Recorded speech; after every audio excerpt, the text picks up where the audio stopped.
So, magandang araw, magandang gabi, anong oras man yung pinanonood ng video natin at panibagong upload ni Kuya Dens sa kanyang channel na Kuya Dens. At salamat doon sa mga nanonood sa atin ng mga owner ng Bajaj RE, ng mga 3-wheeled vehicles at pati yung mga nagbabalak pa na bumili ng 3-wheeled vehicles, no? At 3 months na akong may utang sa inyo at 3 months na rin akong walang upload. Pasensya na at busy lang talaga sa bagong trabaho natin. So, ito nga at nakahanap tayo ng panibagong pag-uusapan ngayon dahil nagre-research nga ako kanina ano bang update sa ating 3-wheeled vehicles at I found something sa internet na na-miss ko rin nung mga panahong active pa tayo sa paggawa ng videos para sa educative knowledge natin when it comes to the 3-wheeled vehicles. Matagal-tagal na tong memo na to at hindi natin to natisod. Pero ngayon nakita nga natin and malaking bagay ito na malaman lalo na nung mga nagtatanong sa akin na mga Bajaj RE owners na kapag nirerehistro daw ang kanilang mga unit, bagong rehistro, no? Instead na ang nakalagay ay non-conventional vehicle or non-conventional motorcycle, ang inilalagay ay motorcycle with sidecar pa rin. At hindi yun binabago nung sinasabi nila dun sa message na binibigay nila sa akin. Ngayon, hindi ako makasagot kasi nun dahil wala pa akong idea bakit may mga LTO branches na yun ang inilalagay at meron namang mga LTO branches na ang nilalagay ay non-conventional motorcycle. Ngayon, nakakita ko ng memorandum dated April 11, 2018 na yun ang mismong laman. So, pag-uusapan natin dito sa channel natin at paintindihan natin kung ano ba talaga dapat ang nakalagay sa ating mga ORCR ng mga owners ng Bajaj RE. Ayan. So, itong memorandum na to ay dated April 11, 2018. Naka-address sa regional directors, assistant regional directors, halos sa lahat ng employee ng LTO. At signed ito ng Assistant Secretary Edgar Galbante. So, dated nga 11 April 2018 at ang subject ay proper denomination of Bajaj RE Compact 45F and RE 4-stroke units. So, basahin natin yung ating content. Sa isahin natin, no? It has come to the attention of this office that there are owners of Bajaj RE Compact 45F and RE 4-stroke model units who failed to process their change classification transactions from private to for hire due to the system requirement of LTFRB franchise. Yun yung first part. Second part, upon checking the sample documents, it appears that the said units were registered under the denomination non-conventional motorcycle NBMC. On the official receipt, however, it is classified as non-conventional motor vehicle. Hence, when the owner of the unit requests for change classification after securing a franchise from their local government unit or LGU, the system requires an LTFRB franchise, which is issued only to public utility jeepneys, trucks, buses, taxis, and UB Express, including TNBS. So, linawin muna natin itong second part ng memorandum. So, may mga issue na dumating sa office, siguro sa head office ito, na hindi nakakapag-transact yung mga may-ari ng Bajaj RE from private for hire. Para sa mga kaalaman ng iba, ang nagbibigay kasi, halimbawa, isasama mo siya sa TODA, Tricycle Operators Tricycle Operators and Drivers Association, yun yung mga nagda-tricycle, bibiyahe ng tricycle, TODA. Ang nagbibigay po ng pahintulot dyan para makabiyahe sila is the local government unit. Hindi na yun umangat sa national or the LTFRB. Si LTFRB po ang may power to give to give yung pagpayag yan, na makapagbiyahe ng public utilities katulad ng jeepney, trucks, buses, taxis at UB Express kasama si TNBS yung mga transport group na gumagamit ng kanilang vehicle for public transport use o yung pagbiyahe. Si LTFRB ang nagbibigay. However, pagdating sa tricycle, si LGU na ang may power na nagbibigay nun para makapagbiyahe sila tricycle. Ang nagiging problema nga ng mga nakakaraan ng mga Bajaj RE owners from private, kasi gusto nilang maging for hire as member ng TODA, Dahil nga yung denomination na nakalagay sa kanilang OR is non-conventional motor vehicle, nire-required tuloy sila na magpa-franchise sa LTFRB, which is hindi na dapat. Kung sa level lang naman ng TODA, nire-rehistro for hire ang kanilang sakyan. So yun ngayon yung pinag-uusapang issue dito from the first part of the memorandum to the second part of the memorandum. Ito ngayon ang naging remedyo ng LTO. In view thereof, it is hereby directed that all concerned personnel shall ensure that the appropriate denomination for this type of vehicle shall be non-conventional motorcycle. So i-highlight natin. Ay, ayaw niyang ma-highlight. Ayan, i-highlight natin. Yan, ang laman yan.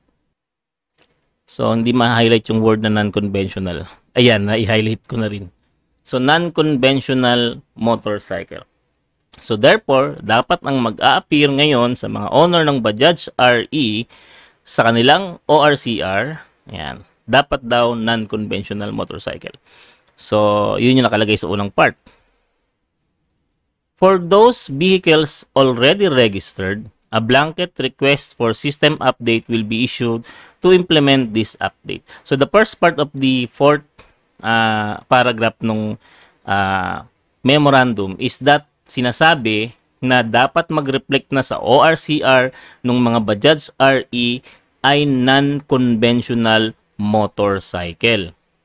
To ensure na dapat hindi na kinakailangan pang mag-request ng LTFRB franchise ang mga Bajaj RE owners para ma-register for hire kasama dun sa mga TODA. Ngayon, ang second part naman ng third paragraph is that for those vehicles already registered, a blanket request for system update will be issued to implement this update. So, hindi ko alam kung ano yung RSU, Request for System Update. Maaring ito ay sa mga LTO nyo itanong, no?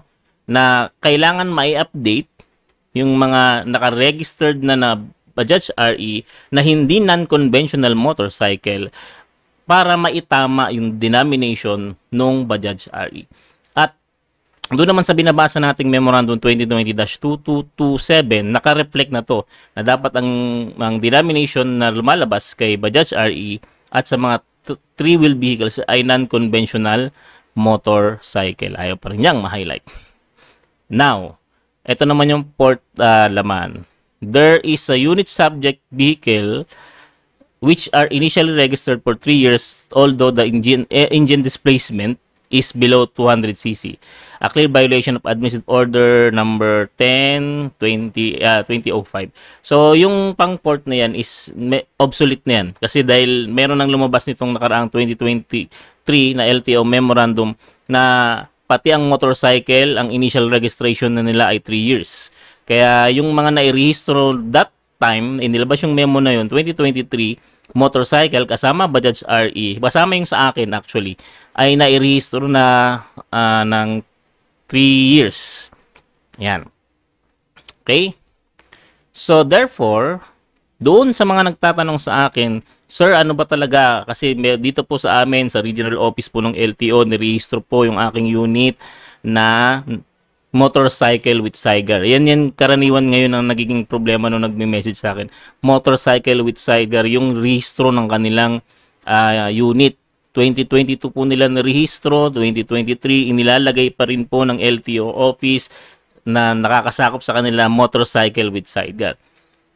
Gagawa ko ng paraan para ma-upload to sa video na to naka-clip. Pwede nyo i-click at ma-download.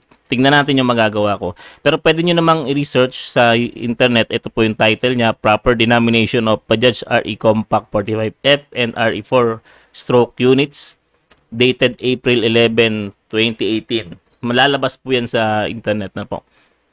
Para makapag-download kayo ng copy at ma-print ninyo.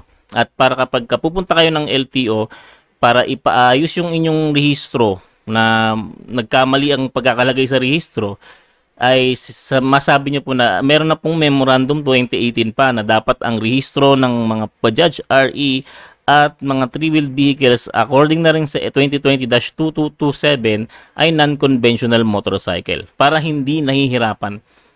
ito yung address para hindi mahirapang makapagpa-convert sa for hire yung mga Bajaj RE. And, of course, para hindi na rin i-rehistro yung mga unit as motorcycle with sidecar. Kasi hindi naman talaga siya yun. Tricycle yun na motor na nilagyan ng sidecar. So, again, ang nilalaman ng, isa sa mga nilalaman ng ano to, ng memo na to, na ang rehistro ng Bajaj RE ay dapat non-conventional motorcycle. Sa mga nakapagparehistro na at motorcycle with sidecar pa rin yung nakalagay, or motorcycle, or non-conventional motor vehicle, dapat po may paayos nyo yan sa mga LTO. Ngayon, maigi, magdala kayo ng copy nito para maintindihan din, kasi baka may mga regional offices na hindi pa alam tong memorandum na to. I doubt, kasi naka-address naman to sa lahat ng ano. Although siguro dahil pag dumarating yung memorandum minsan hindi nababasa, kaya yung iba hindi alam, or pag nagkakapalit-palit na ng mga heads, nabasa na nakaraang head, so hindi naman na iparating sa next head. Ang alam niya, ganito pa rin.